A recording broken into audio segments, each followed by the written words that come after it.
Boys and girls, ladies and gentlemen, cats and dogs, you are listening to another episode of Rebellion Wrestling Radio, and as always, I'm your host, Mr. Showtime, aka Ryan, aka the Hardcore Geek, whatever you want to call me.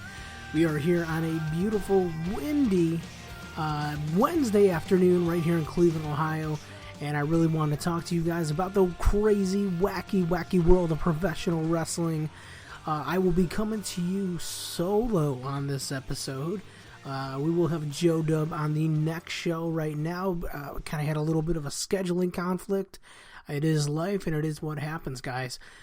Before we get into anything, I do want to thank all you guys for all your listens, your downloads, your subscriptions, all that fun stuff. You can always check us out on iTunes. Type in the words Rebellion Wrestling.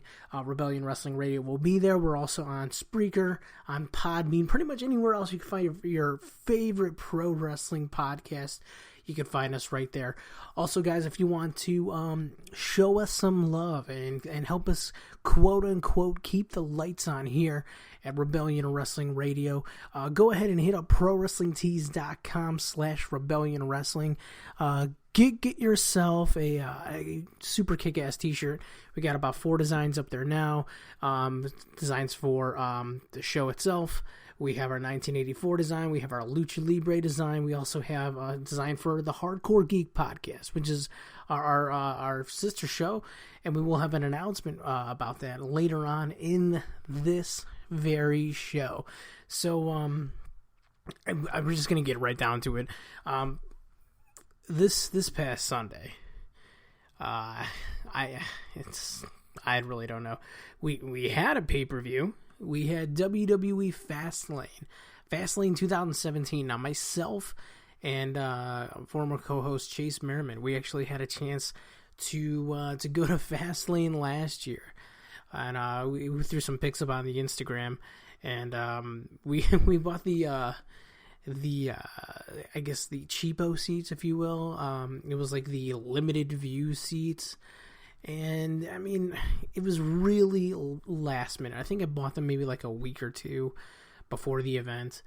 And we went there, and it was, we made our own fun, but the actual event itself was pretty piss poor. Other than the AJ Styles versus Chris Jericho match, and then there was, the main event with Roman and Brock Lesnar and Dean Ambrose. It was alright. I mean, it's always cool seeing seeing Brock Lesnar up front. And we were pretty close, too. Even though we were behind the Titantron, we were close, like, down to the ground. So as the wrestlers came back to the locker room, we did get to see them. So, I mean, I guess that was cool. But that was then, and this is now. It's WWE Fastlane 2017. I'm going to kind of get right into it. It was at the Bradley Center in Milwaukee, Wisconsin. This is the last stop before WrestleMania 33, guys, especially with the brand split. This is a Raw exclusive pay-per-view, and the general consensus is that this was a pretty shitty pay-per-view. And I'm not going to lie, I was really kind of bummed out by the event itself. There was probably about 1 or 2 matches that really caught my eye on when the card was on paper, and the show itself, unfortunately for myself, and I'm just spitballing here from my friends, my wrestling friends, from my acquaintances that I know that they watch wrestling, the overall feedback from Twitter and social media and Facebook, all that fun stuff, was that the pay-per-view was lackluster at best. Okay, so I'm actually pulling up the card right now, and it just really sucks, because here's the thing: you have your double main event, if you will, right? You have Goldberg and Kevin Owens, right? You have guys like Roman Reigns on the show. You had Sasha Banks. You had Bayley and Charlotte. Neville. I mean, really, on paper, there's a lot of talent, and unfortunately, it just did not deliver. Also Samoa Joe and Sami Zayn. I don't know. It just wasn't for me. But Let's start with the pre-show right here. We had Rich Swann and Akira Tozawa taking on Brian Kendrick and Noam Dar, the classic good guys versus bad guys. Now here's my thing. Brian Kendrick and Akira Tozawa, they were in they've been on this little feud with each other on 205 Live. That makes sense. I get it, right? I don't understand the whole including Rich Swann and Noam Dar thing. Noam Dar and Rich Swann, they don't even have a rivalry. I guess it would make more sense to me if these guys had some kind of, rivalry or some kind of angle or program that they've been working back and forth on 205 Live, and that would kind of make sense to throw them into this match. But for me, personally, I don't think it really made sense. Regardless, Akira Tozawa and Rich Swann, they did get the win over the bad guys, over Brian Kendrick and Noam Dar. Real cool Phoenix Splash from Rick Swann, getting the pin on Brian Kendrick. As we saw the next night, he did get his rematch against Neville. He did come up short, but obviously the big thing in the Cruiserweight division is Austin Aries making his debut. Just made his debut last night on 205 Live, defeating Tony Nese. A real cool moment. We'll see later on in the actual pay-per-view, but that's your pre-show. It is what it is. I've always been I'm always gonna wave the flag of the Cruiserweights. I love Cruiserweights. I love the light heavyweights. I'm always a fan of the little guys. Guys that can be a little bit more athletic. The guys that can do the high flying stuff. But unfortunately, it's just, it hasn't been clicking. I don't know if that's because 205 Live's on after SmackDown, and for a grown-ass man like myself, I gotta get up for work the next day, so I'm not trying to watch wrestling until, 11, 12 o'clock in the morning. It's, unfortunately, it just doesn't work out. Also, I don't know if it's the fact that the Cruiserweights are just not really integrated that well on Raw. They're like on their own separate little island. You don't mix them up with the main roster. I think we got one 6-man tag match. We have Jack Gallagher teaming up with the New Day or something like that. But other than that, and the Royal Rumble, we haven't really seen them kind of mixed in with the main roster, which would make a lot more sense in my opinion. But, obviously I don't work for WWE. I don't make those decisions. And, I guess we're just going to be having to deal with it unless they make a change in the future. Regardless, let's go into the live show, the main show, the meat and potatoes of WWE Fastlane. We opened up the show with Samoa Joe taking on Sami Zayn. Samoa Joe, obviously in this little, basically in cahoots with Triple H, as we saw I guess yes and no, tag team partner with Kevin Owens, or stablemate with Kevin Owens. There's been this little feud with Samoa Joe and Sami Zayn the last 2 weeks. It was pretty evident that we were going to be getting the match itself at Fastlane. In my opinion, I really think this is a way to build up Samoa Joe, so he'll have a lot of momentum going into WrestleMania. I'm really thinking, just the way that things are starting to line up, that we're probably going to be getting Samoa Joe and Finn Balor at WrestleMania. I think that match would be great. If you guys seen any of their matches at NXT, then, they're not going to disappoint at WrestleMania. This match, Samoa Joe, Sami Zayn, both freaking amazing workers. This was actually a pretty good match. This is one of the few bright spots of the pay-per-view. There was some false finishes, especially with Sami looking like he was going to be hitting that haluva kick, where Samoa Joe just caught him at the very end with that Uranagi. He put him in the Coquina clutch pretty much out of nowhere, and Samoa Joe does go over by submission. I believe he kind of passed out, so I don't know if it was TKO or whatnot, or if the ref stopped it. But I don't think I really saw Sami tap out. But cool to see Joe get his win. Obviously, Sami's kind of like that utility guy. He's loved by the fans. I don't see him going past Intercontinental title level, but I could be wrong. But I think it was a really good first pay-per-view match for Samoa Joe. It was a good opponent. It was a big enough name to give Joe, like I said, that momentum going into WrestleMania. hopefully in a high profile feud with the one and only the Demon, Finn Balor. Moving on, we had the Raw Tag Team Championships. We had the club consisting of Luke Gallows and Carl Anderson defending the Raw Tag Team titles against Enzo Amore and Big Cass. I love Enzo Amore. I'm a huge fan of the club.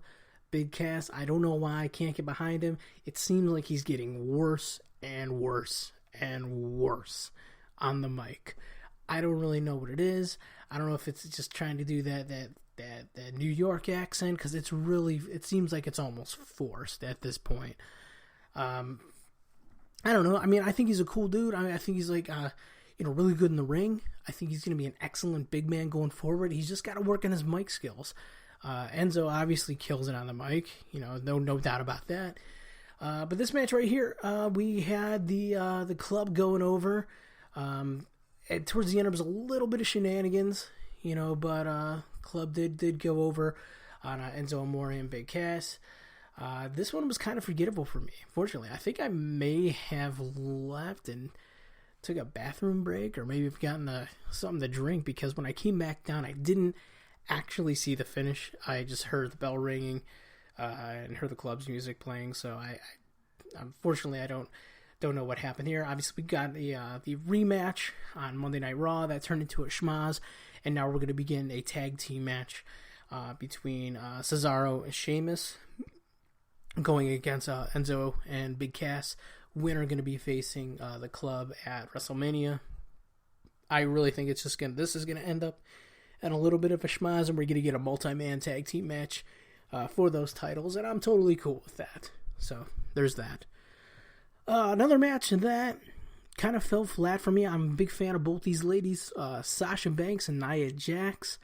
The story really going in here, Sasha Banks has never defeated Nia Jax. Nia Jax also getting in the face of Bayley on the card as well, so looking like we might be seeing her in that title picture.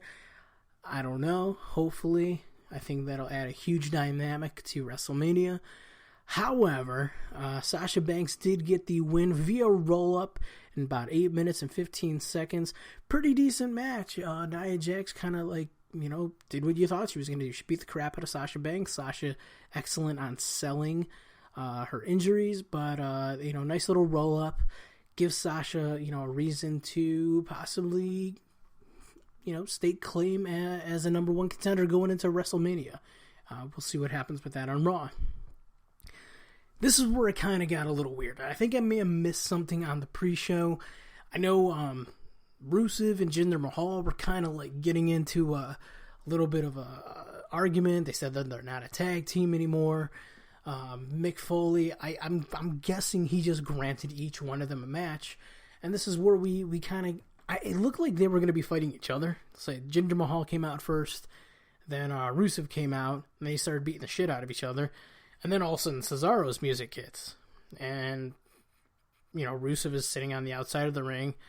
And Cesaro and Jinder Mahal have a match. And actually, a good match, a decent match. Didn't blow my mind. Cesaro did get the victory in this match. And then right after that, Rusev gets in the ring. And the Big Show comes out.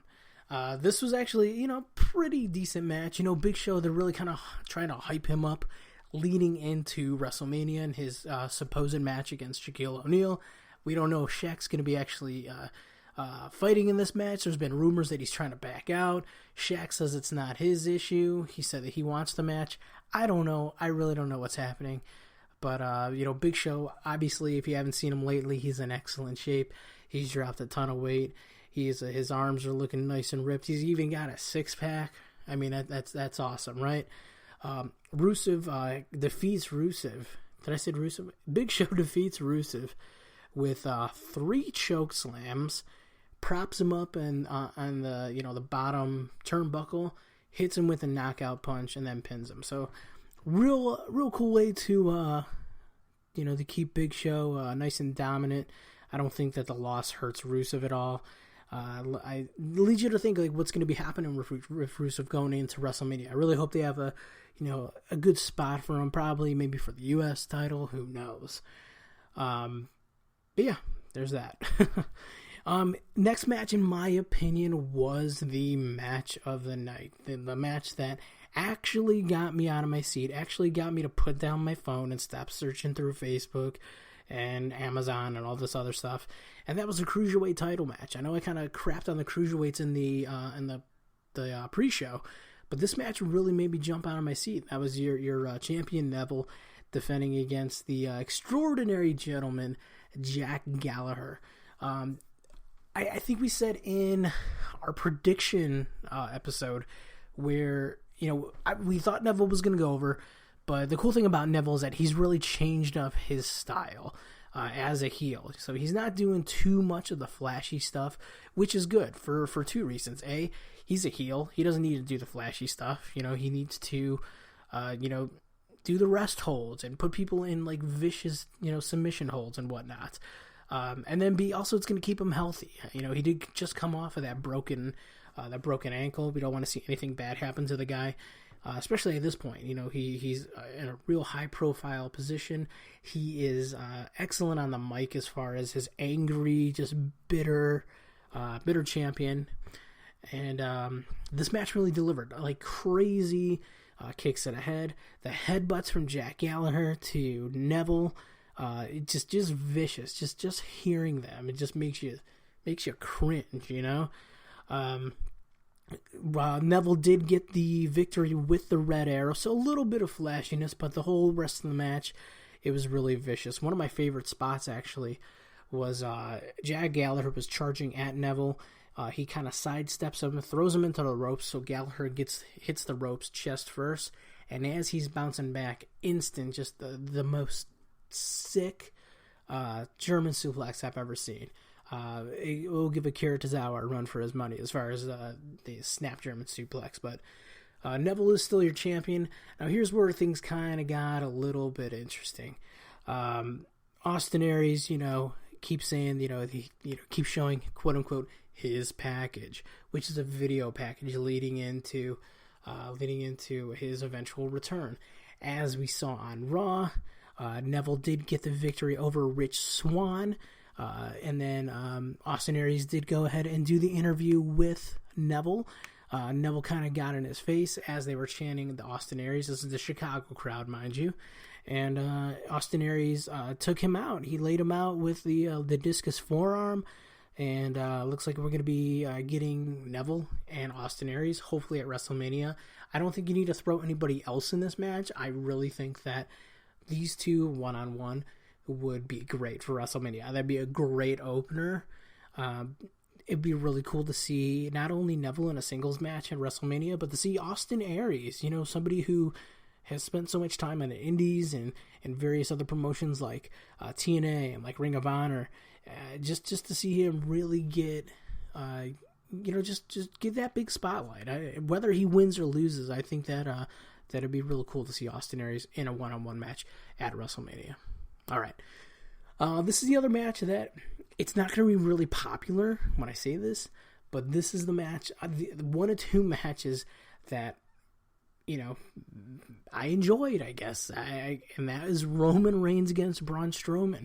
I'm a big fan of Braun Strowman, and that says a lot because I'm not really a huge fan of like the big burly dudes, just because a lot of times they're a little slow moving. It's punch kick, and maybe a choke slam. But Braun Strowman's a little bit different. Dude got himself in excellent shape. Okay, he can definitely move. He can keep up with small guys. He can keep up with medium-sized guys. And he put on an excellent match with the Big Show a few weeks ago on Raw. Roman Reigns, obviously he's going to be getting some momentum. All the rumors of him going against The Undertaker at WrestleMania.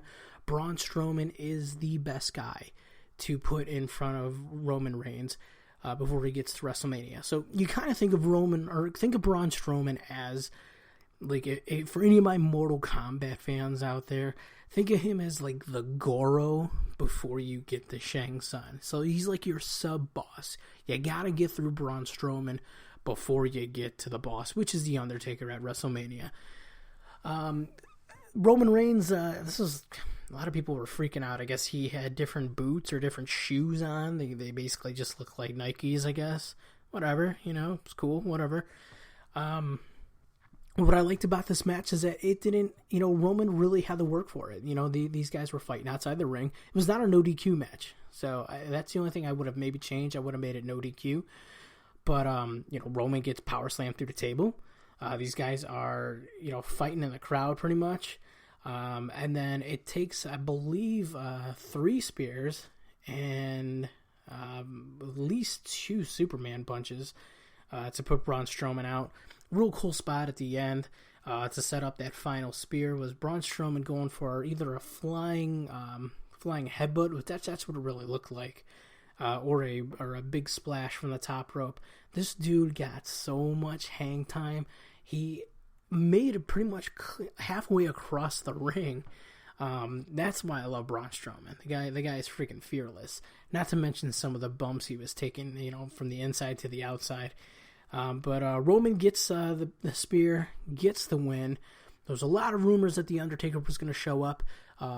Roman actually mouthed, like, this is my yard, Obviously, Undertaker used to always say that, the WWE ring is his yard. He's the, I think, no, Roman calls himself the big dog, but Undertaker would always say, this is my yard, I'm going to make you famous. If you guys remember the American Badass character from back in the early 2000s.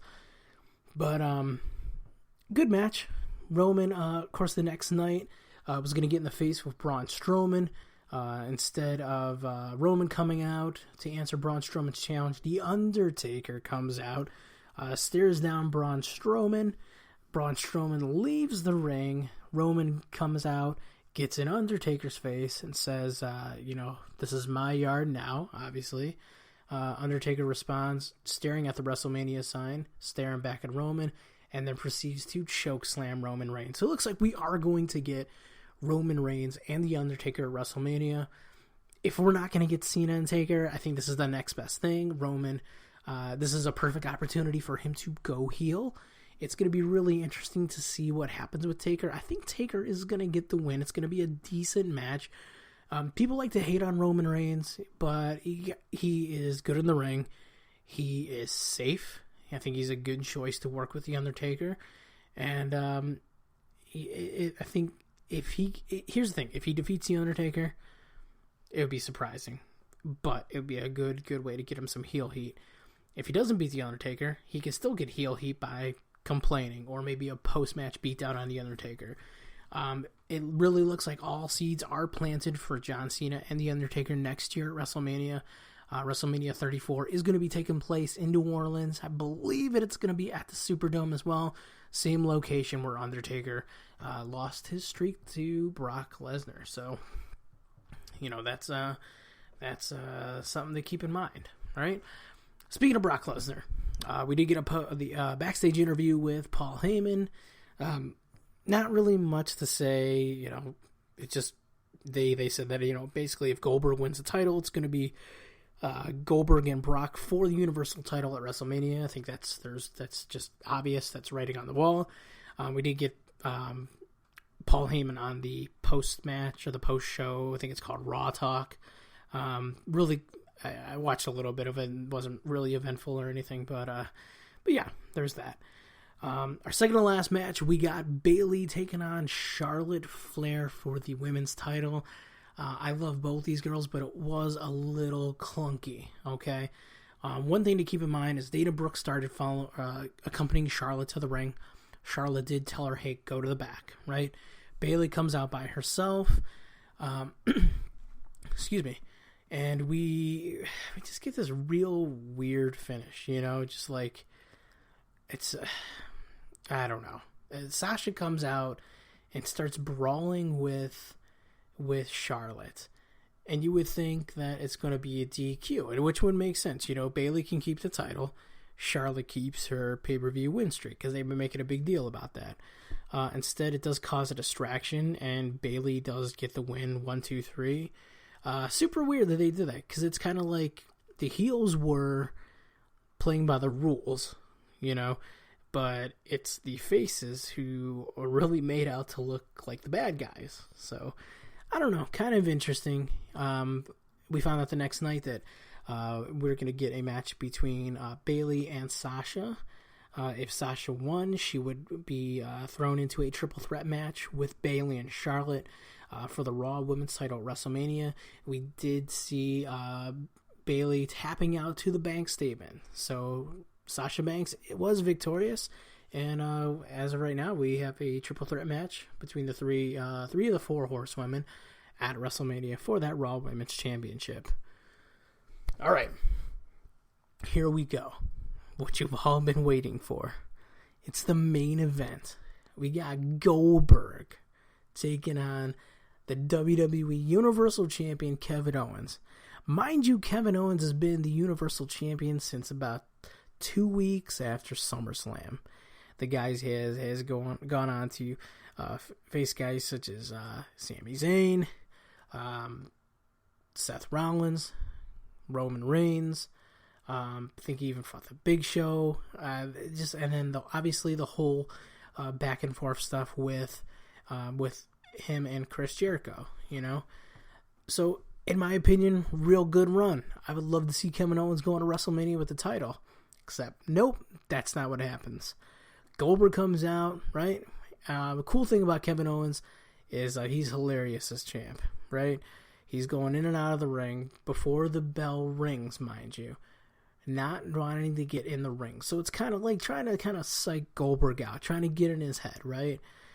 Eventually, Kevin Owens does get in the ring.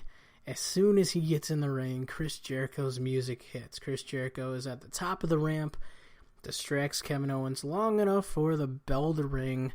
He immediately turns around, gets speared by Goldberg, jackhammered, and a 3 count later, we have a new Universal Champion in about 21 and a half seconds. This is bullshit. I'm sorry. Listen, and it's not the fact that I'm a Kevin Owens fan and I'm upset that he lost. It's the fact that Goldberg has not had an actual match since he's come back. Like, here's the thing. At Survivor Series, I get it. It makes sense. Yeah, go ahead and, do the minute and a half match or whatever it was to shock the world, right? That makes sense, okay? Royal Rumble, yeah, he's protected in the Royal Rumble. He doesn't have to last too long. It's okay, whatever, right? But this match, with him getting the win in 21 seconds, that really makes me think that this guy can't go anymore. I don't know if that's the case. I really hope that's not the case because it's probably going to be the damn main event of WrestleMania. So if that's the case, Brock's going to have to carry his ass all around the ring. It's probably going to be even shittier than the WrestleMania 20 match between the two. At least then, it was like a 10, 15-minute match. To me, that just sucks. If Kevin Owens would have lost, but there would have been somewhat of a competitive match, then I would be okay with it. But this 21-second crap, it really sucks. I'm not going to go and say, cancel WWE Network and whatnot. I'm not going to go on Twitter and lose my mind about it. It's just, you know what? I just think if you're going to make Goldberg your champion, hey, that's cool. Whatever. He's a draw and he's going against Brock Lesnar. In reality, it makes sense. Have him as the champion. But who I feel bad for is the people that paid their money and to go and see this match live. Or anybody who, decided to buy the pay-per-view rather than or watch it on the WWE Network, because you're probably paying for a ticket or purchasing this pay-per-view to see Goldberg and Kevin Owens. Okay, it's basically your good guy versus your bad guy, and you want to see somewhat of a competitive match. The writing was on the wall when it was 10 minutes till 11 and nobody has made their entrance yet. That just sucks. I'm sorry. I feel terrible for these people who paid money to see this. So, unfortunately, thumbs up, thumbs down. I gotta give WWE Fastlane 2017 thumbs down. It's just thumbs down, guys.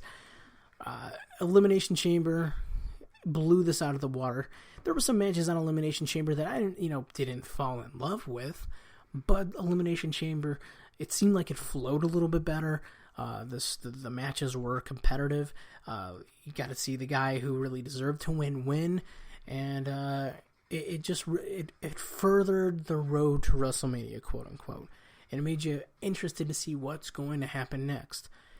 For this one, we kind of see what's going to happen with Raw. I don't think that any of the Raw matches for WrestleMania are gonna be not predictable. I think everything for Raw, we're gonna be able to you lay it down here. You're gonna have Goldberg and Brock Lesnar. We got announced the next night that we're going to be getting Kevin Owens and Chris Jericho for the U.S. title, so we saw that coming. Roman Reigns and Undertaker, that's been predicted for the last few months. We're going to be getting Triple H and Seth Rollins, and I don't know. Maybe I'm being a little too hard on this pay-per-view, but in my opinion, I know that if I would have had paid for this pay-per-view, I would have been a little pissed off, because that's $40 down the drain.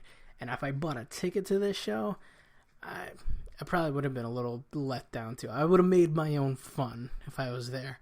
But it's just, unfortunately, I don't know. It just sucks.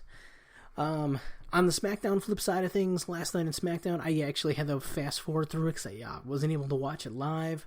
Some of the big things we saw was the furthering of the storyline between Miz and Maurice taking on John Cena and Nikki Bella. It hasn't been officially announced yet, but it looks like that's going to be the thing. Mickie James kind of turned on Alexa Bliss, and we're going to be getting Alexa Bliss taking on, I guess, the entire SmackDown women's division. We are going to be getting, it looks like we're going to be getting Baron Corbin and Dean Ambrose, which, that looks like it's a little predictable. And Randy Orton and Bray Wyatt. Randy Orton did beat AJ Styles in an excellent match.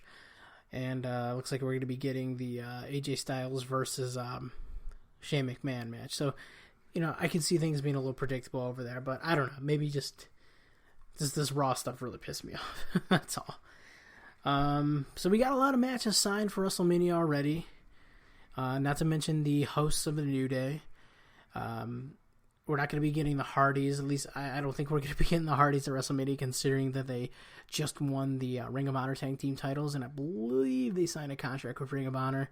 So that's going to be out the door there. But we have a lot to look forward to. Okay, I think no matter what, this WrestleMania will be better than last year's. Not too many people, knock on wood, not any injuries really. Nobody out of action on suspension, so that's a good thing. Another thing, I want to congratulate the family of Ravishing Rick Rude. He's going to be inducted into the WWE Hall of Fame. So deserving. Literally the last guys I really want to see in there who aren't in there, Owen Hart and both the British Bulldogs. I think that'd be great. And then also our thoughts and condolences go out to the family and friends of the Outlaw Ron Bass. Not too familiar with this guy. I've seen this guy in some old matches on WWE Network, on some old WWF cassette tapes from back in the day. I think he did some work in WCW as well. I just think, never like to see anybody pass away, but it's definitely a notable name, especially back in the day. So, the Outlaw, rest in peace, good sir. So that's all we have really for wrestling news here. I'm going to take a swig of water here. That's a lot of talking without any water. So, guys, I said we were going to do a little bit of a programming note here, okay? So, as of right now, we have two podcasts. We have Rebellion Wrestling Radio, and we have the Hardcore Geek Podcast. We're all kind of under this umbrella right here on Spreaker. We got two separate websites. We've come to the decision that what we're going to do is we're actually going to combine the podcast. We're going to turn it into a Voltron. We're going to turn it into a Megazord of a podcast. It's going to be all under the Hardcore Geek name, where we will have one podcast every Wednesday night, and that will be happening right after WrestleMania. We're still going to be doing the Hardcore Geek podcast every Wednesday night, and we'll be doing shows like this for WrestleMania with myself and for Joe. So until WrestleMania, we're going to have both shows. Okay. Obviously, it's really just a way to be practical, keep everything in one spot. So every show, we're going to talk about we're going to talk about pro wrestling. We're going to talk about movies and gaming and all that fun stuff. It's going to be all right here, same spot on Spreaker. The website you're going to want to go to check us out is www.hardcoregeekcast.net or .com. Why did I get .net? hardcoregeekcast.com. We're going to have a section for the old Rebellion Wrestling Radio archives, so we'll put that on there. That's under construction now, as well as our archived interviews as well. So, same show, or, same group of people, same place to listen. We're still going to be on iTunes, still going to be right here on Spreaker and Podcast Republic and all those fun places. It's just, you know what? Instead of having 2 nights, we're just going to have one fun-ass night with all the stuff we want to talk about. So you can hit us up on Twitter at HCGeekcast. Okay. We're also on Facebook as well. So you just search out Hardcore Geek Podcast. We're on there as well. We are on Instagram. So everything's going to be all together. Again, I just wanted to kind of let you guys know. So it'll be this week and then the next 3 weeks leading up to WrestleMania. And our blow-off show will be on WrestleMania Sunday. And it's going to be a lot of fun. It's going to be myself. Joe's going to be there. Chase is going to be here. I got my father-in-law is probably going to be here. So I'll be even throw a mic at him and he'll just spout some nonsense on here. It'll be a lot of fun. So, guys, for the next few weeks, just tune in right here. Also, leading up to WrestleMania, we will be at Mega Championship Wrestling. It's called Mo Money, Mo Problems. We're going to see Big Mo in the main event going against the man himself, Shane Taylor. If you are in the Elyria, Ohio, or if you're in the Cleveland area, go to Elyria, Ohio. It's going to be March 25th. Go to MegaChampionshipWrestling.com. Get your tickets. It's a lot of fun. The action is great. It's family friendly. You can bring your kids. You can bring your friends. Bring your husbands and wives, grandparents, whatever. It's a lot of fun. We'll be there. We're going to be doing a live show. We're going to be doing some interviews with the talent. And again, we're just going to be having a blast at a kick-ass indie wrestling show. Again, that's Mega Championship Wrestling. Mo Money, Mo Problems. Get your tickets right now. MegaChampionshipWrestling.com. And, come and say hi to us. All right? But as far as this show goes, we're going to put a bow on that. Be sure to tune in probably in the next half hour right here on the Spreaker Network. So if you go to Spreaker.com/show/Hardcore Geek, we're going to be live for the Hardcore Geek podcast tonight. We're going to be talking about Logan. Joe and I had a chance to go see Logan opening night, pretty much the night before. So we saw a sneak preview of Logan, and we want to talk all about that. We're going to talk about the X-Men movie franchise as well. So again, guys, give us about a half hour. We're going to be live again right here on Spreaker, Hardcore Geek Podcast at Spreaker.com/show/Hardcore Geek. And we will see you next week for some more wrestling action. Later.